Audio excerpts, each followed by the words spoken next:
musculardevelopment.com, here with Shawn Ray. We are on the eve of the 2016 IFBB New York Pro, standing in the auditorium where tomorrow some of the top pros in the entire world are going to take the stage, looking to get that big title, New York Pro champion. Shawn, we have a huge lineup tomorrow, a lot of divisions. For our women, we have bikini, women's physique, figure. For the men, we have classic physique, first year at New York Pro. For that division, we have our men's physique as well as our 212 and our bodybuilding. Just kind of scanning over some of the other divisions, we have our bikini winner from Pittsburgh last week, Angelica Texeira, going to be here along with another top 3 girl, Michelle Sylvia, and Stephanie Mahoy, all here this weekend. Look for them to be your top in bikini. Big news in women's physique. Shanique Grant, a former figure competitor that a lot of people talked about bumping up into physique. She's going up into physique. Might be a little bit of an early pick for me to say she's going to be the winner, but I think she's going to be very competitive. In figure, Sydney Gillen, who's going to beat her?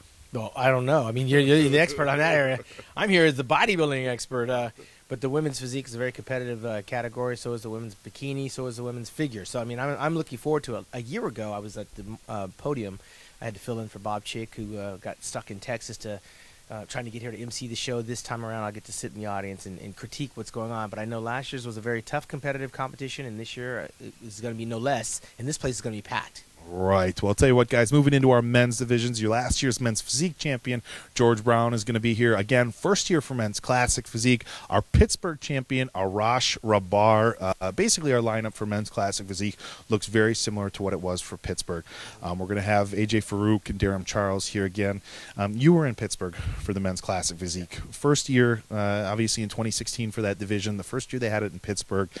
Is there anything Durham can do from a week ago in Pittsburgh to move ahead of Arash? Because, I mean, Arash was really, really impressive in his win in Pittsburgh. Well, Pittsburgh was 2 weeks ago, and Durham was third place there. And just last week he second. Won. Second. And then last week he won in Florida along with his son. His son's following in his footsteps. His son won the men's classic bodybuilding in the amateurs, and Durham won the pro. I mean, that's a first. And he's over 40, and he looks great. I mean, it's an evolving division. It's good to see Durham Charles light, but he was always kind of light. And if this division had been around 10, 15 years ago, he probably would have been a champion then. I expect him to be challenged here. There's no question. This is an evolving category with different judges that like different things. But Durham, I believe this is like his third or his fourth competition already this year. Yeah, he's been all over. Yeah, I mean, he was out in California, he's in Florida, he's in Pittsburgh, and now he's coming here. He's doing the business, and he's trying to find the right formula, so hats off to him.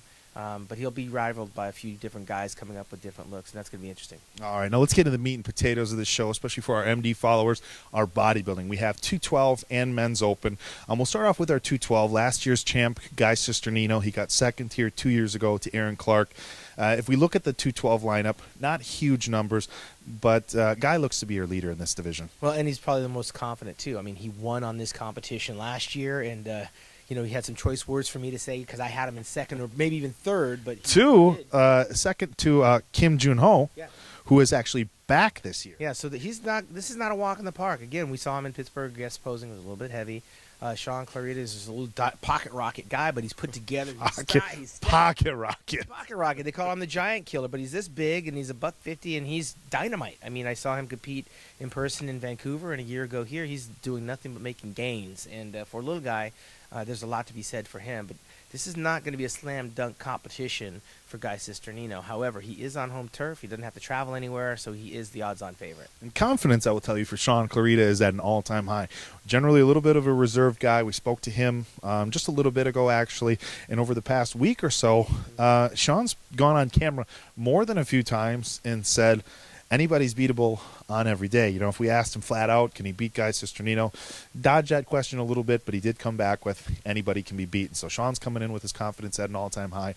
Again, Kim Jun, strong competitor from last year, but Guy, the favorite as far as I see it, as a defending champion, but it's definitely going to be interesting. Now, when we talk about interesting, moving into our open division, when was the last time you saw a New York Pro with an open division this deep?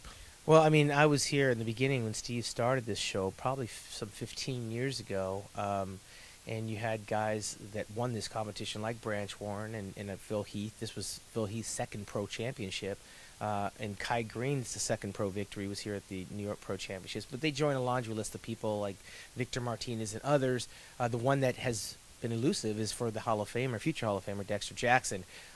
So I say that because this is Dexter's competition. There's make no ifs, ands, or buts. I think Dexter does Dexter. This is his show. Now we're talking about a battle for second through fifth, and that's where it's going to get interesting. It's stacked with the second through fifth guys. I have Dexter walking away with this show, whereas in the past couple of times he tried to do this, fell up like 3 times. He fell short, but he was up against a different lineup. There's not a lot of guys here that are going to be standing next to Dexter, pushing him if Dexter shows up anything like he did only a few short months ago at the Mr. Olympia, where he was second in the world. So this is a contest that he should walk away with. All right, now walking away with the show, definitely I don't want to say a bold prediction, but as far as walking away with a competitor lineup this good, definitely a bold statement. When we talk about, let's talk about a hypothetical first call out, because it's a very interesting lineup in that you have 6 or 7 or 8 guys that have all been to the Olympia. Most of those guys have been in the top 10. You have Victor Martinez has been high as runner-up. You have Rulli, who's a top 6 guy. You have Steve Kuklo and Juan Morel, who are both top 10 guys, and you have John De La Rosa, Max Charles, other guys who have been to the Olympia.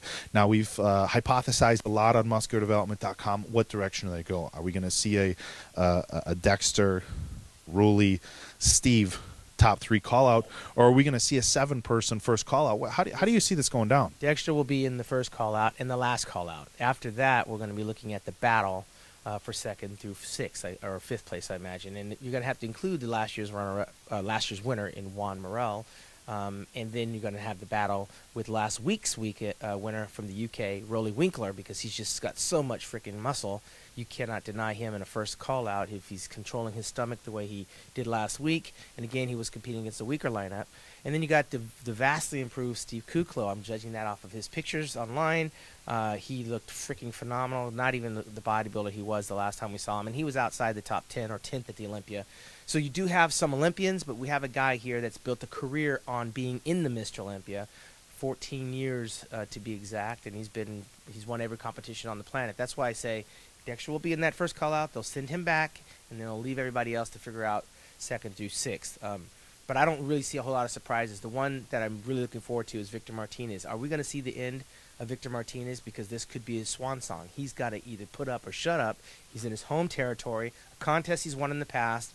He's getting older, but is he getting better like fine wine, or is Father Time catching up to him? That's going to be the question mark for Victor Martinez. And after that, then we're going to see probably the arrival of Juan Morel. Can he hang on from Brazil to now, where we got second to Kai Green?